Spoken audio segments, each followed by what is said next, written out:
Beautiful. Thank you. Okay, Brenda. Testing. Is this good? Okay. So my name is Brenda Boynton. I've lived in Springfield for close to 2 years. I grew up in Lyndonville, Vermont, in the Northeast Kingdom.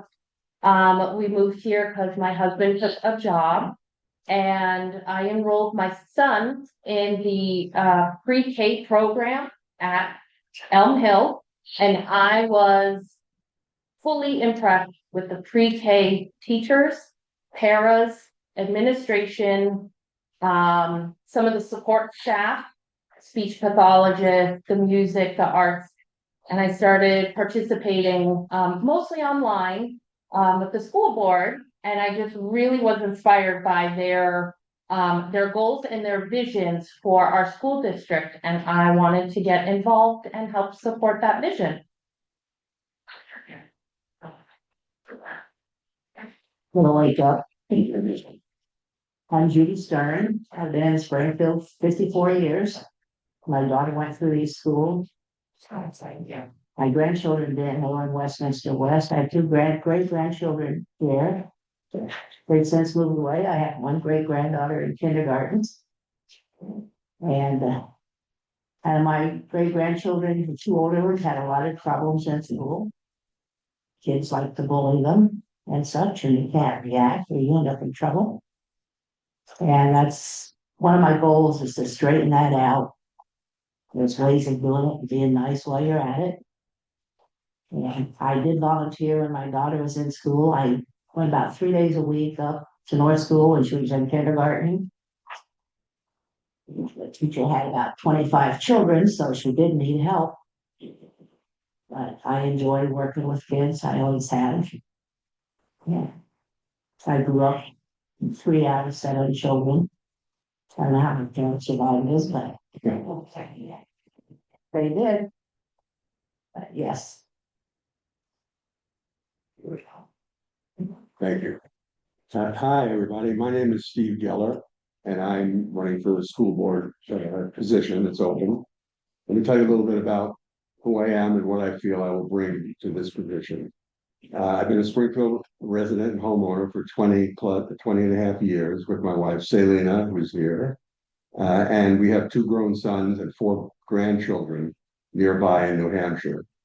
I moved to Vermont to become the CEO of Southeastern Vermont Community Action, or SEVCA, as most people know it, the anti-poverty agency that serves Windsor and Windham counties, and many people in this town have had their services.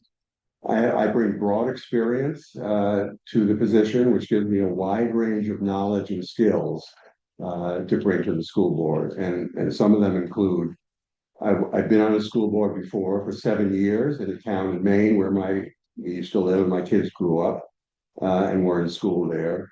I was involved in a number of projects as a member of the school board, including getting a new high school built, guiding the transition of various grades into different school buildings, much as Springfield has been experiencing here. I helped establish a student health center operated by York Hospital at the new high school, and more generally gained firsthand knowledge of and experience with how a school board can work effectively with a team to get things done. My 36 years as the CEO of large nonprofit agencies, including 18 years of SEVCA, has also given me a great deal of relevant experience concerning managing all aspects of large-scale public service entities, such as a school board. The most relevant of which is that during that time with those agencies, we oversaw the Head Start preschool programs that were run by them, and from which I gained much knowledge and made decisions concerning the development and education of preschool children, which is relevant to the pre-K program here. I learned about and worked with standardized test scores and student outcomes, continuous improvement plans, school facilities, personnel, and much more.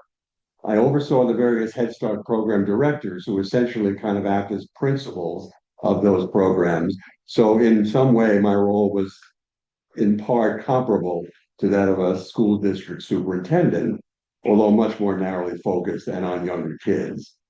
Also I had experience with the full spectrum of general responsibilities required to administer a large organization, including developing and managing multiple large-scale programs and departments, large budgets and securing funding for them, personnel, administering the composition and administrative functions of a 10 to 15 member volunteer board that I answer to, and ensuring accountability to state and federal funding and oversight agencies. I've had extensive training and experience in strategic planning, organizational development, and group facilitation with staff, program participants, and board and community members. I understand that the school board will be engaged in a strategic planning process with the new superintendent that's just come on this year to map out long and short-term priorities and directions. And my experience in those areas will enable me to hit the ground running and be a strong participant in that process.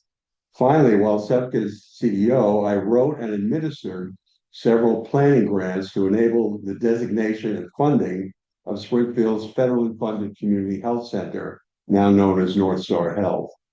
Then served on its board for 9 years, representing low-income and uninsured residents. That enabled me to get to know the Springfield community well, and to be a board member again on another board, which all of which will enhance my role on the school board if I get elected. So the question is, why are the above qualifications important to bring to the board for that position? The school district is facing a number of serious and complex challenges right now, some of which I'm sure we'll be discussing later on today.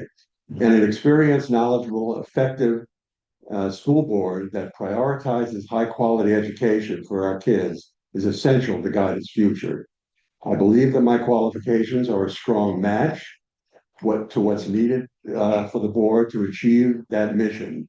I have the skills, knowledge, and experience, as well as the values, vision, character, and team building spirit that will enable me to make a significant contribution to the school board's functioning and effectiveness, and thus to the quality of education for the children in our schools and to the well-being of our community. I hope you'll agree and vote for me on town meeting day. Thank you. Hi, my name is Brian Staskavage. I am running for Town Select Board. I was born in Connecticut and joined the military a few years after high school. I was a military intelligence analyst working at the strategic level, helping to provide information to the senior leadership in Iraq from 2007 to 2008, and again from 2010 to 2011. And in between, I spent a month in Haiti after the earthquake in 2010. After my time in the military, I got my degree in government from Wesleyan University and then joined the private workforce. And through my independent contracting work, I found Vermont and learned about its economy, and from there, its culture and unique history. And as soon as Springfield popped up onto possible places to move, I quickly rose to the top because my family did not want to move to a place where things were good. We wanted to come to a place where we could come and try to help out and see if we could bring a different eye to some of the situations that are here. And so I view my role, if I'm elected, one, to be sort of that outside eye influence, and then, or outside eye, and then two, I have a particular interest in trying to be a bridge between different political ideologies. I know that there is a divide in this state. And what I would be looking to do is see if we could find a meeting ground in the middle that works on the ground for the people that are affected. Thank you. Hi, my name's Doug Johnston. I was born and raised here in Springfield. I went through the Springfield school system, and when I graduated, I went to Champlain College to get my associate's degree. I started my career in Springfield as a police cadet. And then when I graduated from college, I ended up my career with UVM Security and the Chittenden County Sheriff's Department. From there, I was approached by the chief of police at the time about coming back to Springfield, which I went through the process and got hired as a police officer. From there, through the years, I've gone up through the ranks from patrolman Went to the chief of police where I was a chief of police for 18 and a half years. During my time as chief of police, I've been on the governor's appointed boards of E911 and Vermont Communications Board. Vermont Communications Board, we reviewed applications for grants for like radios, pagers, etc., communications equipment for the town. And we received that, the fire department did receive that, and so did the police department. I went back to college as chief of police and got my bachelor's degree at Champlain College. And I also graduated from the FBI National Academy along with other course administrations. When I retired in 2020, I became the executive director of New England Association of Chiefs of Police. And then I retired in 2024. My military career, I enlisted in the Army Reserves in 1985, retired in 2009, promoted through the ranks through private first class to master sergeant with a recommendation of sergeant major. I volunteered for Desert Shield, Desert Storm, and was deployed to Iraq for approximately 6 months. Since my retirement, I've volunteered to the Budget Advisory Committee and have been involved in that process for approximately 4 years, 2 of those years as chairman.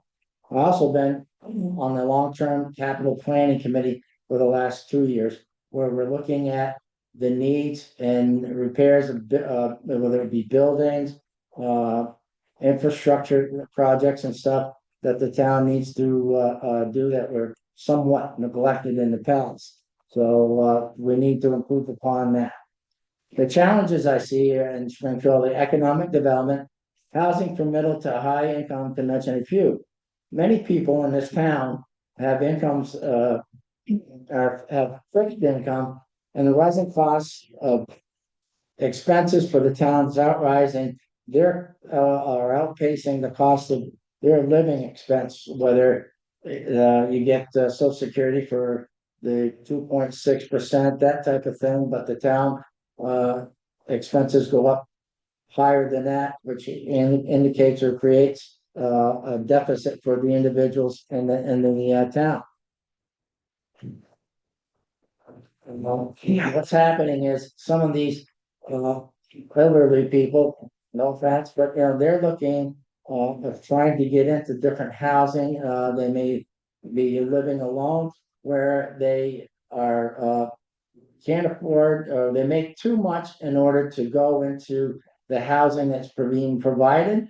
But they live off those investments that they have as part of their retirement. So they have no place to go but to stay in their houses, and the taxes keep increasing and it gets worse and worse for them. So I'd like to see something done on that, is more middle income to higher income housing, so they have a chance to get into a living situation where the maintenance and stuff of their property is getting way too much. The town also has other infrastructure issues that need to be addressed. We're currently doing the water sewer lines, that type of thing. But I also think we need to look at to explore partnerships with other organizations, whether it be Edgar May Center or Springfield Regional Development, or even private developers, and to increase the grand list. The only way we're going to continue to keep the services that we have are either reduce the services or increase the grand list so the tax rate will go down. I don't see anywhere other than that. Now, I'd like to see the 1% meals tax, that meals and rooms tax that got voted in by the town a couple of years ago. I'd like to see that put towards an economic developer, a professional, because I don't think anybody on the board has the knowledge or expertise into moving this town forward. And I'd like to see that money used towards that way. And I'd like to see Springfield prosperous again. We're once a booming town. I'd like to see it go back to that or close to that. And I would appreciate your vote on March 3rd. Thank you very much. You're up. I hope you can hear me. I can. Can you hear me? Yeah, I'll turn the volume up. Okay. So, But, Christy Morris, candidate for Select Board, and my reason for running, first of all, I was born in Springfield. My wife and I, we raised our family here. We went through the school system. The kids went through the school system. I wanted to get involved with town government a couple decades ago, it seems like now, and had been successful in that. I've also spent over 51 years with the fire department as an on-call firefighter EMT. I'm involved with Project Action, which is assembling community to improve our neighborhoods, which is a collaboration of over 60 agencies, social service, law enforcement, medical, mental health, etc. And that's in response to the mental health situation and substance abuse or substance use disorder that where we can handle them and with our situation table effectively one-on-one, if you will, so we can put the right resource with the right person at the right time. And that's been very effective. And that's in cooperation with Governor Scott's 10-point public safety plan that he rolled out a couple of years ago. And this has been a project that's been ongoing since that time. And we are one of the models in the state. There are several other situation tables and collaborations around the state, and we are successfully the one that's being talked about right now. This was patterned after Project Vision, if you remember that, out of Rutland, that Chief Jim Baker instituted after the death of Carly Farrell. Shortly after becoming on the select board, I became chair. And one of the things I recognize is our capital equipment fund was perennially under. So we stabilized that. I worked hard to stabilize that. So we're funding our capital equipment replacement at a respectable pace, although that's changed recently with the cost of replacement vehicles. We also initiated the strategic plan, which is again was an effort by the select board members at the time to try to put together a plan that we could focus on and better align our board actions with the targets that are on that planning document. Doug mentioned the infrastructure upgrades, and we're in the middle of a lot of that. We've done some already, and but our water lines and wastewater, and including our wastewater facility, need upgrading, and that's always important. If you don't have water and you can't flush it away, and the sewer plant can't handle it, it's going to cost the future and would lead us into significant problems. Economic development is a huge one. We have Springfield Regional Development Corporation to help us out at the state level and local level with brownfield remediation. We have Springfield 802, which is a marketing tool that's used to advertise Springfield. And also Springfield on the Move for our downtown district. Been supportive of all of them. And related to economic development, one of the things that we initiated back when Bob Forgeitz was chair was to acquire dilapidated, unsafe, and collapsing structures. And we did that. That got expanded to other residences or houses that were having problems. Some of them were burned out. Some of them were collapsing. And we initiated a plan to purchase them, take them down, clean them up. And I think there's evidence of that on Union Street next to the school, where we had 3 units that were acquired and taken down. Downtown district, where the former bakery used to be, and the so-called visiting nurses building that were along the river that we were taking down, and now that's a park. And then finally, we stood up the long-term capital planning committee that Doug talked about to look at our town buildings, because maintenance on them has been lacking for years. And we're getting to the point, most of them are well over 50 years, 75 years old, and there's going to have to be replacements or upgrades. So this kind of, again, it's planning. I'm all about planning. I retired from Lovejoy Tool as manager of engineering, and planning is how you get your products accomplished from A to Z. Thank you. Thank you, Christy. I think what we'll do is just open it up for questions and,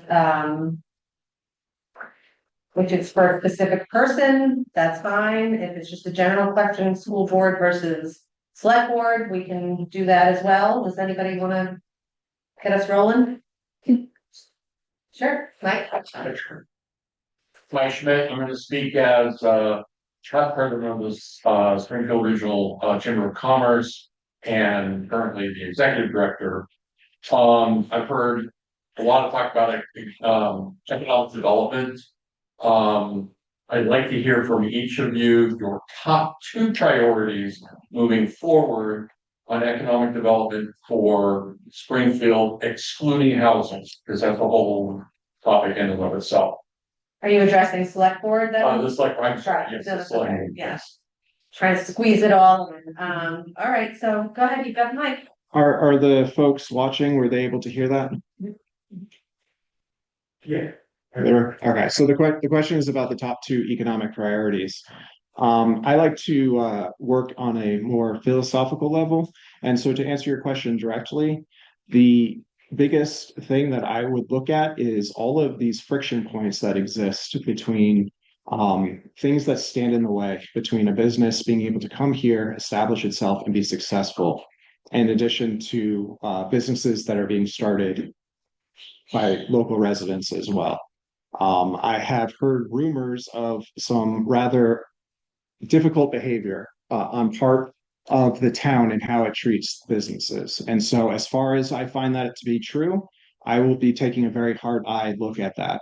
And the second thing that I would like to do is I would like to stand up a real chamber of commerce that actually has some influence and has a seat at the table to help from the business side be able to explain where these friction points are and how they would like to see them be addressed, and then obviously take it into the civic process from there. I would like to see the 1% meals and room stats hire a professional to look into this, to see what direction the town of Springfield needs to go. As far as economic development, what's going to be the future of the town, and plan accordingly with that. And the second thing is marketing, is be able to marketing the town and be aggressive to go out and get these businesses to come into here. But we have a lot to offer to this town, to outside businesses. And we need to market that. And I don't think we have been marketing it.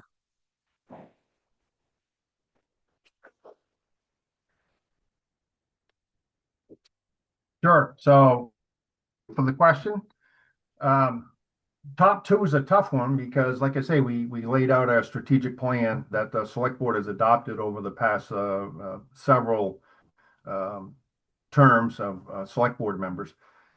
So strategic planning is big on that. That includes a lot of different items. So to pick off 1 or 2 is difficult from that standpoint, but we have the strategic plan. And as funding becomes available from other sources, such as grants from the state, from the federal monies that come to the state and can be handed down, certainly our infrastructure, if we don't keep up on our infrastructure, a lot of our pipes on Main Street, water pipes and wastewater pipes are 120 years old. And if we don't stay up on infrastructure, if we bring businesses in, we're not going to have water potentially, and that's a difficult item. The long-term capital planning, I think, is another one that kind of lays out our development for our buildings and resources in town. And again, it's a plan, and we have to pick them off as grants or funding becomes available, and as the town has diet for bonding. A lot of these buildings are going to require some multi-million-dollar funding, and it's going to have to be bonded. And so we have to be careful about not getting too many bonds going at the same time, but yet concurrently, we're working on several different issues right now. Thank you. Go ahead, I don't know your name, sir, sorry. My name is Don Shattuck. Here in town, that's a question a little bit about prosperity here in Springfield, but might kind of hit on my question. So I'm gonna actually focus in on what that was leading. I think I can bear witness firsthand from having owned a business here for over 25 years. Currently, there is zero skilled labor pool in this town. There is no to hire. I have known people in here to interview after touring Springfield, viewing the schools, they refuse to make the move. If you were king, had infinite power to change anything, what would you do to resolve the skilled labor pool in Springfield? Thank you. And I think that question will also apply equally to the board and the school board. So the question from the audience for those folks at home was what we would do in order to help increase the skilled labor pool in town. Well, I think in regards to the school, if I was elected to the school board, I would continue to support the development of the new curriculum that the school is trying to implement so that we meet standards, to raise our rankings and test scores, which will hopefully make our schools look more appealing for when interview candidates come out. They can see that we have made improvements on our school or are one of the top schools, ideally, in the state. And then I also would like to find a way to highlight our students' skills. I recognize that not every student wants to go to college, and there's culinary classes at our school, which mechanics, welding. How can we highlight those kids' accomplishments to parents, friends, and the community, which will create pride and a connection that ideally, hopefully, will allow them and encourage them to stay local to apply their skills to our community.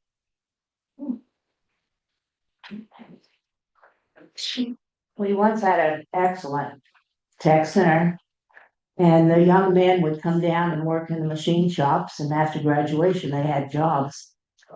And I worked with some of them in Fellows when I was a finish grinder there.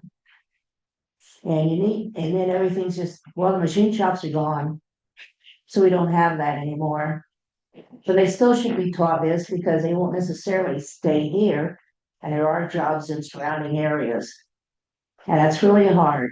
And it gets rougher because yes, parents aren't pushing kids, but when they do push kids, they'll say, that's abuse, I'm gonna call the police on you.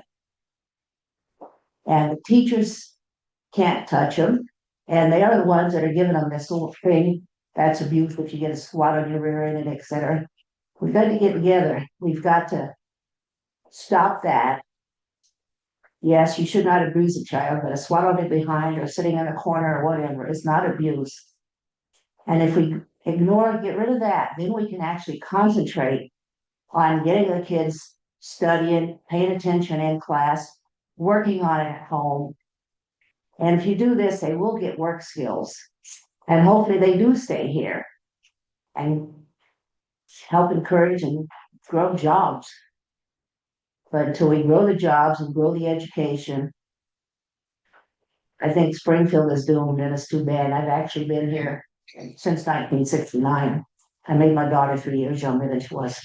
She'll like that. But when she went through, it was a whole different ballgame than what it is now. And she had teachers that, I don't know if they still do it, they had a certain night each week, they had to stay for help.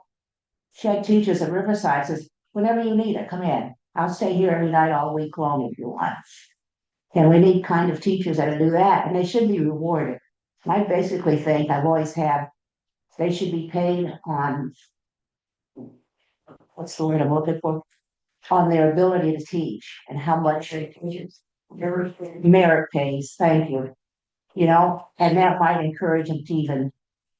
And I know when we had our business in White River, we had teenagers from Springfield, from Bellows Falls, and from White River working for us.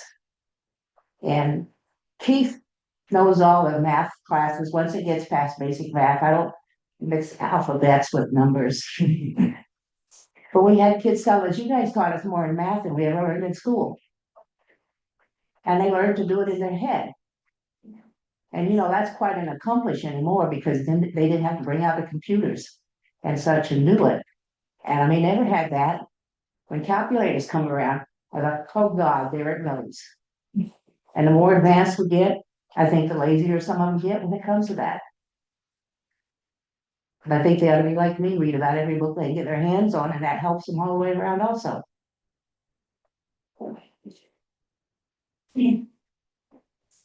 Well, I agree with much of what folks have already said. I think it's critical that we focus a priority on improving our current low rankings in the state in terms of the standardized test scores and the addition of some of our schools to the comprehensive support and improvement list. Although that's one of the ways that you get the improvement because you get added resources by being on that list. But a plan needs to be developed. I understand the new superintendent is focusing a lot on that from some of the presentations he's done around the town. I think I would encourage that to be number one priority to make sure that we're focusing on getting our poor performance in our schools back up to standard.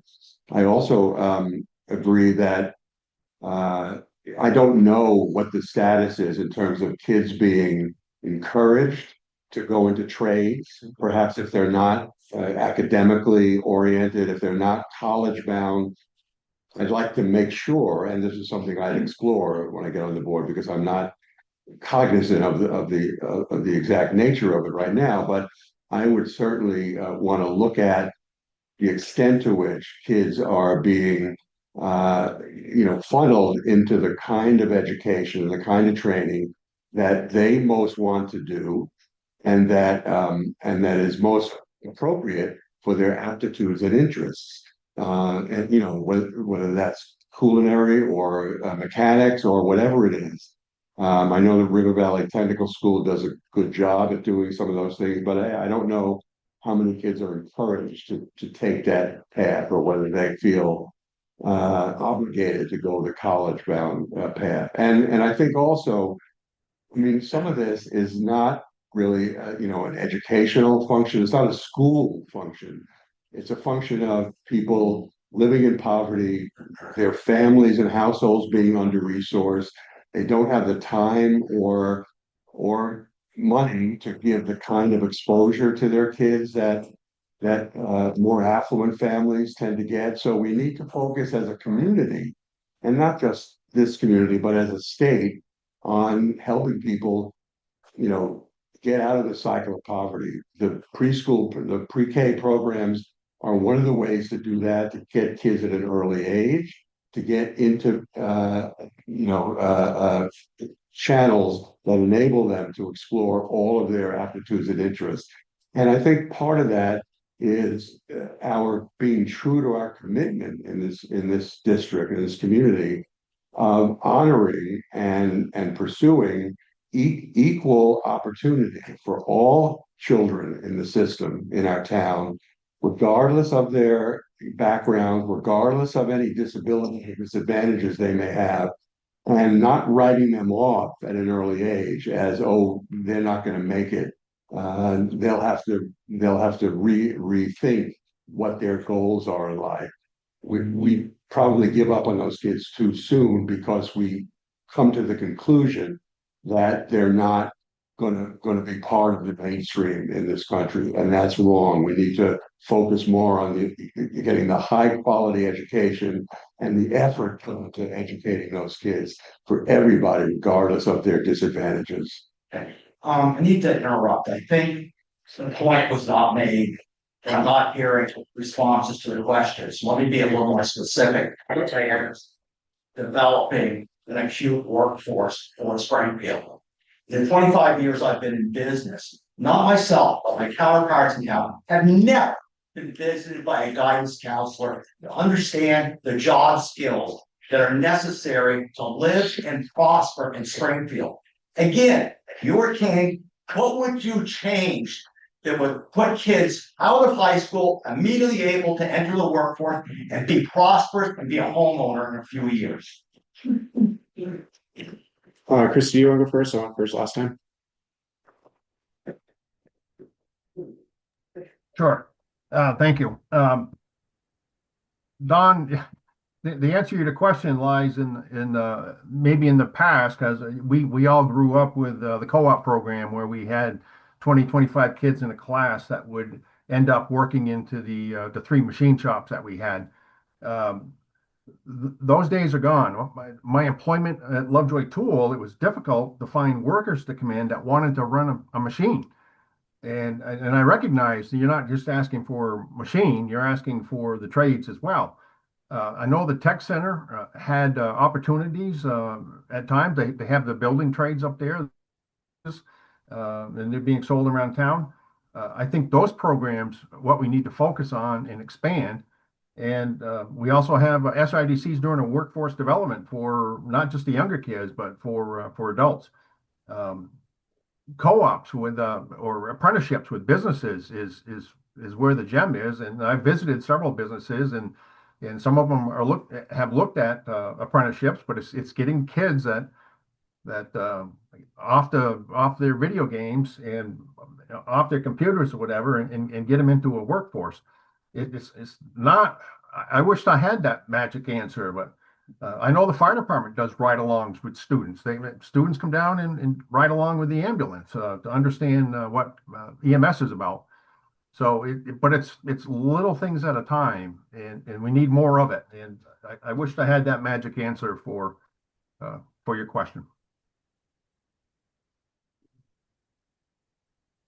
Don, I think first of all, you got to identify why didn't they want to come to Springfield and the school system that they had the issue with, and what those issues were. And then you could actually try to correct those issues.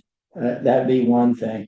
And what we need to do is identify what's going to happen for the future of Springfield, what jobs are going to be available now or in the future, because the machine shop tool, unfortunately, we were the tops in the nation, but that no longer exists with the companies going out. But we need to identify those jobs, and then the tech center or the school system needs to start training people for those jobs. Oh, where do I begin? So if I was king, so the issue is twofold. First and foremost, you have the schools, which are handing off students to the local businesses in town. And then you also have the sustainability of the business and economic environment itself. And so from the school system point of view, as king, the first thing that I would do would be to direct the schools to develop ways in which it would transfer them from being the parent to an institution that starts holding parents accountable. Because a lot of our issues, and I'm not just thinking of business owners, I'm also thinking of the frontline folks as well, teachers, counselors, people at town government, police, fire department. All these folks come back with the same message: we're getting burnt out. And so a big reason for that is because the parenting in this town needs some help, quite honestly. And so as king, my job would, or my first decree to the schools would be: stop being parents, start holding parents accountable, start teaching them, start helping them, but we're not supposed to be parents for them. Same thing with the police, same thing with the fire department, and everywhere else. As far as the economics, if I was king, the first thing that I would do was I would go through each and every aspect of the service industrial complex that's in this town and assess it as to whether it is actually moving the needle or has a realistic potential of doing so. If so, great, you're good to go. If not, your budget will either be folded into something else or it will be canceled entirely, because one of the biggest breaks on this town right now is the high property taxes. This is vacuuming money out of people's hands and directing it to other places. And so studies have shown, sound economic theories have shown that even reducing taxes a lot of times can actually help your tax base and improve things, because now there is more money flowing through the economy efficiently. So, and then obviously, to go back to my last answer, if I was king, I would just then start going through all of these rules and policies and boards and things that care about what color scaffolding is and things like that, and being like, no, Springfield is not in that negotiating position currently. We have to get stronger here economically, and then we can start making those kinds of negotiations with incoming businesses. Oh, that's it. I think that was everything. Just want to add that you should probably not forget to ask your queens, but. The other, yes, go Hey, question. That's David. You said in your opening remarks that you wanted to be a bridge between ideologies. What ideologies do you think are preventing the Springfield Select Board from doing its proper job? That's an excellent question. I do think that when I get in and see, because part one of my first plan to get in is first to see what is going on and why is it that way, and then at that same time would be part two, which is figure out what's possible and what's not possible. And I know that a lot of folks come back and say, you know, you go to the select board or the school board and you say, we would like to do this. And they go, we can't do that because of mandates, because of things like that. And so the ideologies that exist is the conservative, the Vermonters who have been here for generations upon generations, and then the ideology that came in the 60s and 70s. That's currently the conflict right now. And so you have two diametric points of view that have quite successfully managed to talk across the aisle. But in some areas, especially when it comes to Precision Valley, the group that came in the 60s and 70s has really left us a mess. And so in order to move us forward, it's basically the groups that have come in, they've put in a lot of social safety nets. They put in a lot of these expenses. Some of them are good. Some of them you just do because you're a decent person. But some of them, I think we need to reinstitute the concept of free will and consequences and responsibility for the whole complete citizen, including the ones that are on or who are well inside of the social safety net. Just follow-up question. How many select board meetings have we attended? I have attended all of them. If I've not been there in person or I've not been there online, I can definitely go get them from SAPA. They have a great video on demand to go through those things. So well, for that. So you talk about social services. How much control do you think the Springfield Select Board has over social service community? Very little. But I also know that spending time in the military, which is even more regulated and institutionalized than things like the schools and these mandates, is that we actually do have a wide degree of interpretation of how these things are applied. In the case of where we are being handheld by the state, then I will be definitely talking to the state about these are the things that I think we need to have control over here, and that these mandates and these handholding things kind of need to start going away. Go ahead. Good evening, gentlemen, ladies. My name is Dave Hill. I have a question for the select board folks. One of the more critical things that I find for someone that's moved to the town to start a family, things like that, is safety and security. If each person running for select board could answer, how would you go about increasing safety and security in the town? Be it having more police force of a police force, or maybe having more mental health services, or would it be things as small as speeding ticket cameras, things of that nature?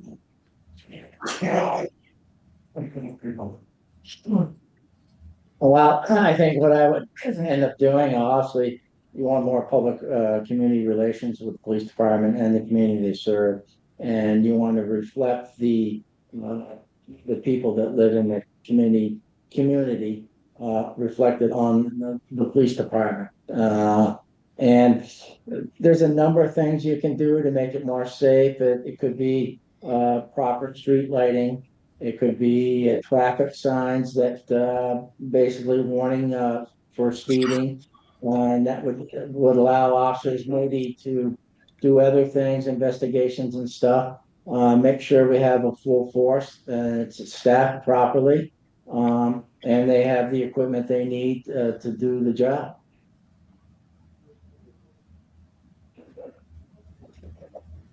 Chrissy, you want to jump in at all before? I could, but I only caught, it was hard to hear the speaker. Sure, we repeat the question. Do you wanna, The question, I would have anyone- appreciate that. Yes, the question is, how do we go about and make, what's the word? Increasing the safety and security of the town to encourage more, people to move to town, to grow more families, grow the tax base and so forth. did you get that? Okay, yep, thanks. Appreciate that.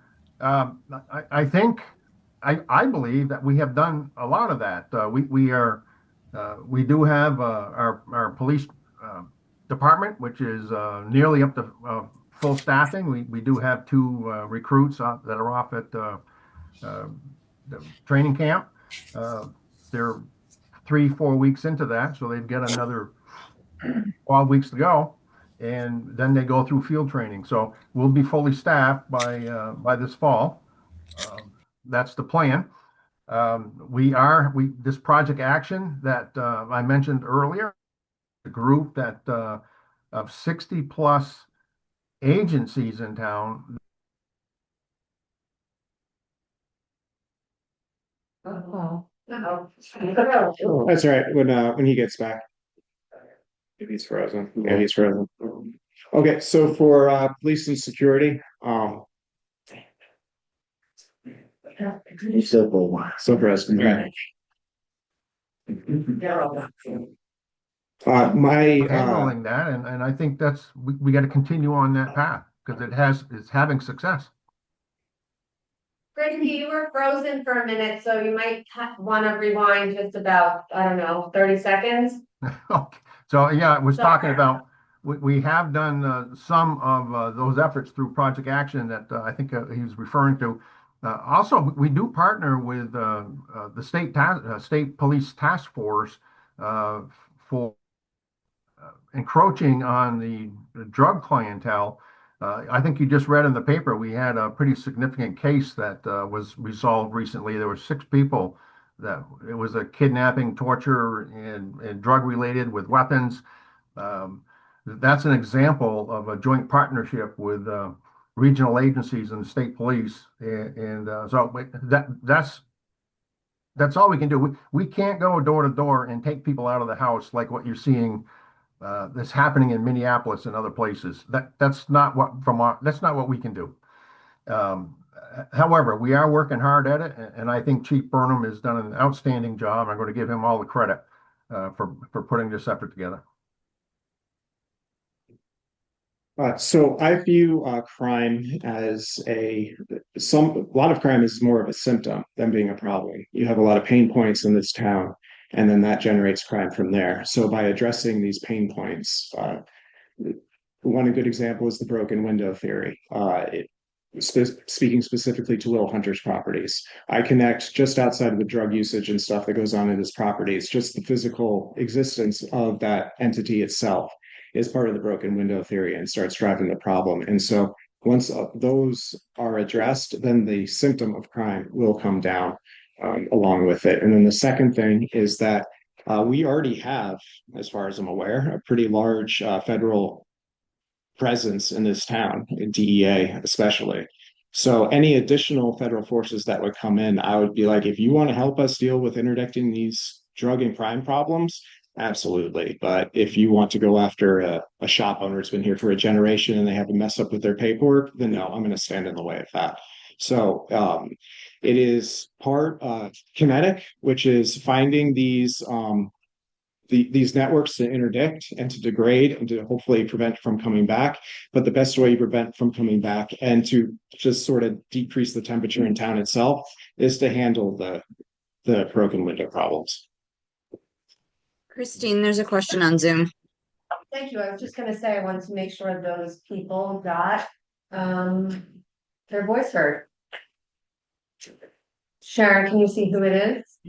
Yep, sure, go ahead. Go ahead. Thank you. Okay, hi. I've been in Springfield for a number of years, so I have a pretty good idea of Christy Morris and Doug Johnston, who they are, their actions. I've served with Doug Johnson on the Budget Advisory Committee a few times. However, I don't know Brian Staskevich. I hope I'm pronouncing your last name right. What I do know is what I've read on Facebook, on social media in town. And I have a little bit of a concern. You've made assertions that there are a lot of folks who are not working, who could be working. You say that the town government is more concerned with the recreation in the woods instead of fixing decrepit derelict homes and rampant drugs. You say we have a town government, folks in place that actively work to drive out businesses. And you're questioning Springfield Regional Development Corporation and its related network. And quote, you say, I'm pretty sure there is some shocking stuff to be revealed. In another post, you actually mentioned the word fraud and insinuated that the folks at Springfield Regional Development Corporation were committing fraud. What evidence do you have for those statements? And if you don't have evidence, how do these insinuations benefit Springfield, and how would you govern? I mean, what kind of responsibility is that? I thank you for your question, and it's a fair statement to make. If you are asking if the town of Springfield is doing well, and you're questioning me pointing that out, I think the facts on the ground are rather apparent. So we can dispense with the bulk of those questions. In terms of SRDC, I have a very suspicious eye towards these regional development groups because I have seen time and time again that there is actually corruption going on behind the scenes and impropriety going on behind the scenes. And then in the town of Springfield that has less than 10,000 citizens to have the budgets that it does, just from a simple math and statistics percentage, there is likely improper behavior going on. Now, as terms of actual evidence of this, no. In terms of will I be keeping my eye out for it and having a very clear eye on it? Yes, absolutely. As I said, I would like to go through each and every one of these social services to determine if they are moving the needle and if they are not, and then working as best we can here to try to push those things in the right direction. And then for those things where we are handcuffed by the state, then I will bring those to the attention of the state. Go ahead, Char. Can you clarify something? You said you looked at the budget and the outcomes. Can you give me a real specific example of that? For instance, you looked at the road budget and you said, well, our streets, just give me an example. I'm unclear on that. Okay. We have one of the highest cost per citizen in government spending currently. And so the issue that I have is that when you have numbers that high, you can have issues with nonprofits padding expenses. You can have issues with these are things that I've not witnessed here in Springfield. These are issues that I've seen inside of the service industrial complex, which is that if we are getting our bang for our buck in town, and if it's helping to move the needle, it's helping to help people in this town, then we're good. But if it's not, if it's a project that's not really moving the needle, then it needs to stop. And one of those that I'm going to look at will be Brent, because they are burning through cash, and their effect on this town is something that I'm going to be assessing with a critical eye. Have about 5 minutes left. Go ahead, sir. Yeah, I'd like question for Steve Gilbert. In the last number of years, the school budget has failed on town meeting. And I suspect it's not just because it's too hot. I think there's perhaps a lack of communication from the school board to the rest of the voters in the town. And I'm wondering if Steve agrees with that, and if he does, how would he approach that problem? Thank you for that question. I do agree that there are a lot of variations regarding why people vote no on the school budget. Some people have the philosophy of always voting no, regardless of what it is, because they think that's the only way that the budget is going to get cut. And if people vote no enough times, the budget will have to get cut down. And unfortunately, the folks who do that without thinking or caring about what the consequences of those actions are hurting the kids in the school. because the school is already under-resourced and underfunded for the most part. And I know that people feel like the budget is large, but it has to respond to a certain number of requirements that are state or federally driven, as well as general education kinds of issues. And the school board only has control over so much of that budget. But yes, other people are voting no to the budget because they they feel like they don't understand where the money is going. They see their taxes going up, they see the school budget going up, they see the school enrollment going down, and they're just can't understand why that's happening. It seems counterintuitive. What I would hope to do, and what I've said I want to do, is that I want to make sure that when the school board develops a budget with the superintendent and the staff that are responsible for that, that process will be transparent as far as I can, make it happen. And taxpayers will know specifically what their taxes are paying for. And not just the number of staff and the buildings and the maintenance and equipment, but what programs and outcomes are they paying for? In other words, I want the board and the superintendent to communicate what benefits are being accrued from the money that the taxpayers are paying for what the budget is going for. And I don't think that's been done well enough. I think there have been some efforts to do that, but they're clearly not breaking through. And I think it's really important for the school board and the superintendent to focus very strongly on that. I have a lot of experience with that as director of SEFCA for 18 years and a similar agency for 18 years before that. We had to come before our board and justify the budgets that we were proposing. And then we had to go to the state and federal agencies that were providing those funds and justify the budgets to them. And that wasn't always easy. And we, went through a process of making sure that we were open and transparent about it. We took those processes out to the community, invited people in to give us feedback on it, and we very rarely, if ever, had a budget rejected by the agencies that were responsible for approving them. I think we need to do a better job in the school district of making that communication much more effective. And I think I can play a role in helping to do that. Anybody else? 6:30, so we're supposed to wrap up now. I'm good to let it go a little longer. I don't know, something about pizza, whatever. So if anybody has any last minute questions or things they really like, call them burning desires. Also, oh wow. Okay. So are you guys okay with keeping going for a few minutes? I give it another 10. Time with 6 people. It's great. And also I want to make sure people online have a chance to chime in if they want to. So if that's okay, I will call on people in the audience, but let's just keep in mind that we want to definitely get here. So, all right.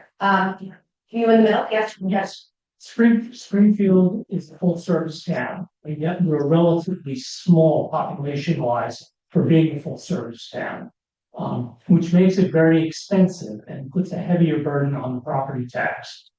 Other towns that are similar to us in size that are also full service or even smaller or a little larger have much, much larger grand lists. So my question is what are your thoughts about what we can do, what the select board can do? This is for the select board members to improve our grand list. Christy, you want to pop on there? I feel like I can hear your voice. All right, so yeah. Go ahead. Well, I think we need to do community partnership to help that to expand the grand list. And by that, I mean, what can the town benefit from working with SRDC, working with the Egremay Recreational Center, we've got infrastructure that's going to be need replacing or improving upon to bring it up to standards. And with that, what we can do is if it, I know it's being looked into or explored, different aspects of that. And it could increase that by having a central person or an anchor, so to speak, at, let's say if we move certain departments up to Park Street School, if it's feasible to do that. Then you got the old town hall that could be available for purchase, and you would have the community center available for purchase, which will add to the grand list. And by that, you'd also attract new businesses coming in or developers to finish the rest of Park Street School. But these are things that need to be looked at and explored to see if it's cost beneficial for the town to do that. Because these improvements or recommendations or whatever the improvements to the town hall, etc. Because like I said, they're aging buildings. And is it more feasible to put money into them, or is it better to go up and be an anchor in Park Street School and then sell the town hall and let somebody else develop that, and then you got another business downtown. That's one example. I'm quite sure there's many more that we can look at down the road, but that's one example. Chrissy, are you still frozen? Oh, no, you're not. Oh. I am, but my screen froze for you guys, so I apologize, but I heard the question. So I'm going to use Don Shattuck's question. If I was king, I would bring one of the largest auto manufacturers or computer tech centers or bring it into Springfield. But unfortunately, that's not going to happen. We have had a new business that's moved into the industrial park in North Springfield. They're looking to expand. That's going to be a multi-million-dollar project fruition as they're up and running and they're expecting to expand. So that's going to be good news for Springfield on the grand list. I'm communicating regularly up here in Montpelier about the brownfield funding. So if we could get the J&L site remediated from the contamination, there's an opportunity there for some development. Doug has mentioned some of the other two, and he's on the long-term capital planning committee. So some of those answers are the same as I am. We're looking at our capital buildings or capital funding for buildings and trying to decide what would be best and how we could merge with another, like at the brick campus or some other location, so that we could open up a couple of buildings for building. We do have a developer that's putting 50 in on South Street Hill, planning to. Hopefully that'll start this spring. We have another site on South Ridge Street that's going to be developed. And the housing authority is the lead on that, and so there's housing opportunities as well as adding to the grand list. But unfortunately, my king request for a large company is not happening, so it's going to have to be one at a time specifically. But if we can clean the town up and make it look better, keep our infrastructure up to date, and determine what we're going to do with our buildings. I think there's opportunity there, and you're seeing that the grand list is prepped to rise a little bit, although it's not going to be significant like everybody wants. We're working on it. To answer the first part of your question, I actually wanted to do a little poll of the audience. How many folks here like having a full service town and the expenses that come along with it and the benefits that come along with it? Okay. So about 50-50. The reality is that either Springfield will have to grow its grand list, or some of these things we'll have to take a look at them. It is something to fuel these things when we have a strong economic base, and then we can do things like that, as opposed to then trying to provide services for the region when we, in fact, one thing that I'm keeping an eye on is the Weathersfield situation. They are currently in the heat of it with their police force, and one of their ideas is that they would rely on Springfield police to kind of cover down.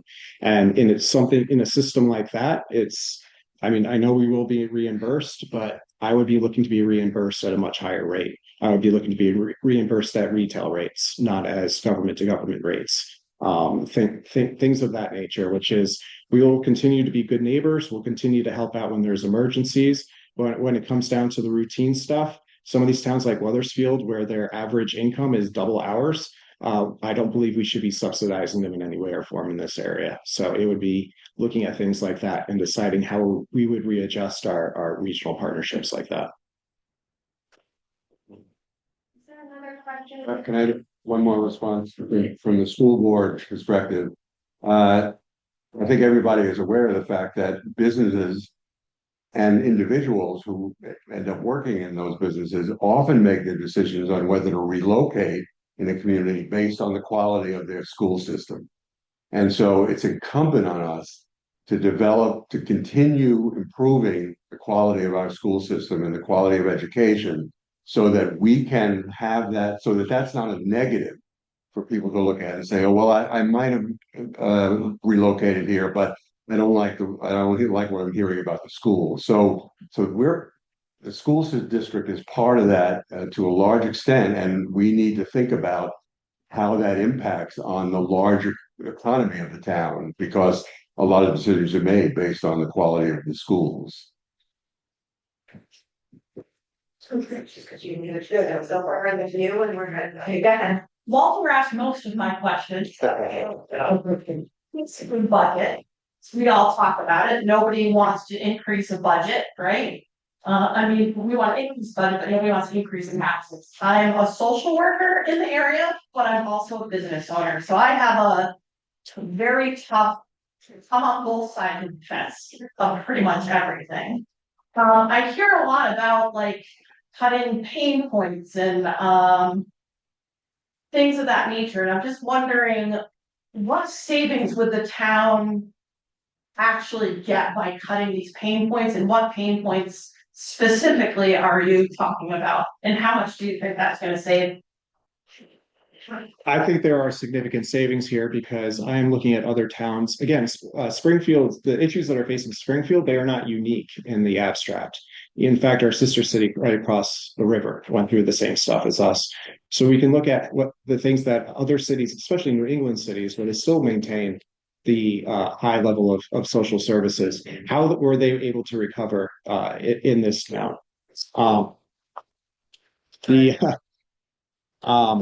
As far as pain points, there are several studies out there about things like aberrant noise and the cost that it causes on people's cognitive abilities. And if you're looking at it from IQ points, it's about 13 IQ point minus once you start having high levels of aberrant noise, police sirens, people screaming, things of that nature.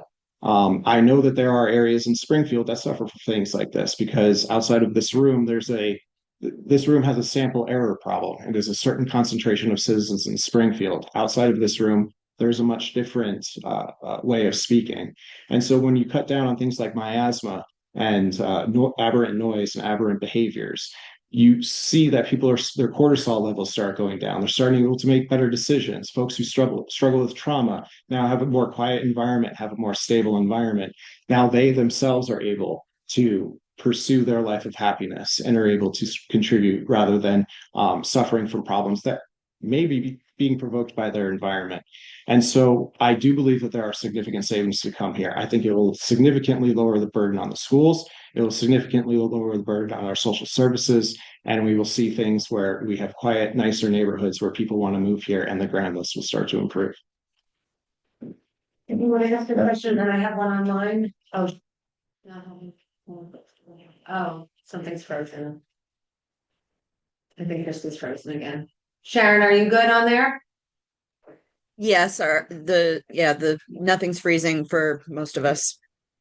Okay, we have one more question from the audience, and then I think we got to call it a wrap. So, yeah. Yes, ma'am. This is the question for the school board or the proposed school board. So there's a lot of talk going on in general assembly about consolidation of school districts. This is less of a question about what you would do and more of a question of what do you think about that?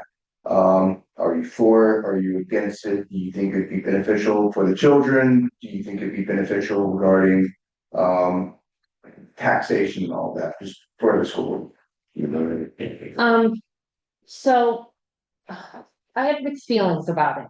I think Springfield is a little insulated from that because of our population and kind of our full service town. I actually graduated from Linden Institute and I picture them when these discussions go on because I grew up in Linden. Most of the kids that went into my high school were from Linden. However, we had smaller towns that funneled in where they would send 4 kids or 20 or 12.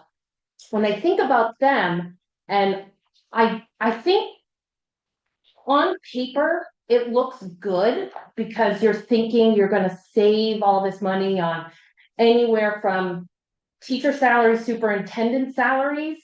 However, some of these kids are 20, 30 minutes away. So logistically, it doesn't feel like a good option for those kids to then suddenly they've got to be on a bus even longer to get to a school.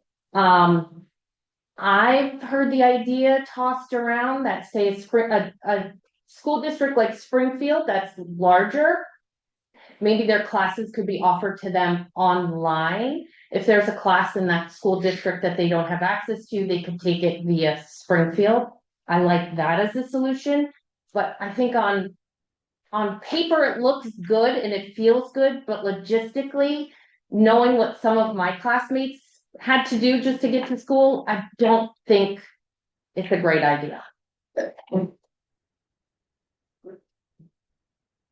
I will go with that because years ago they consolidated small schools. Thetford was one of them. We dealt with the cook and somebody else in the school there all the time.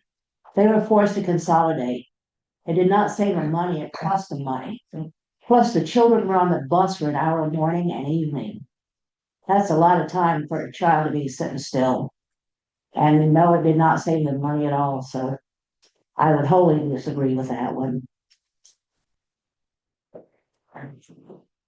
Yeah, this is a this is a real dilemma because first of all, we don't know what the consolidation is going to look like. There's a vast chasm between what the governor wants and is demanding and what the task force he appointed has actually come up with. They came up with a voluntary program with incentives for school districts to consolidate. And he said, no voluntary, this is mandated. If you don't do it my way, I'm going to veto every budget you bring to me. So it's really difficult to know how we're defining what that consolidation would look like. The other thing is that I've listened to presentations by folks who were involved with the task force and other, consultants to that process. And what they've said over and over again is that all the research that has been done has found that the larger districts that are created with consolidation does not lower costs in themselves because there's so many other things that need to be addressed because of that, the additional busing and how you work that out with, to keep kids from having to be on a bus for an hour and the probability of having to build new schools in order to accommodate some of those issues.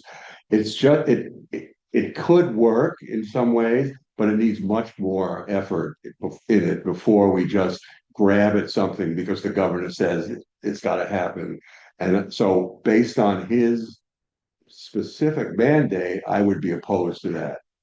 But I could see myself being part of a process if I was on the school board that we could then research it and work with others in the state to see if there's a reasonable accommodation that could be made that would meet some of those goals.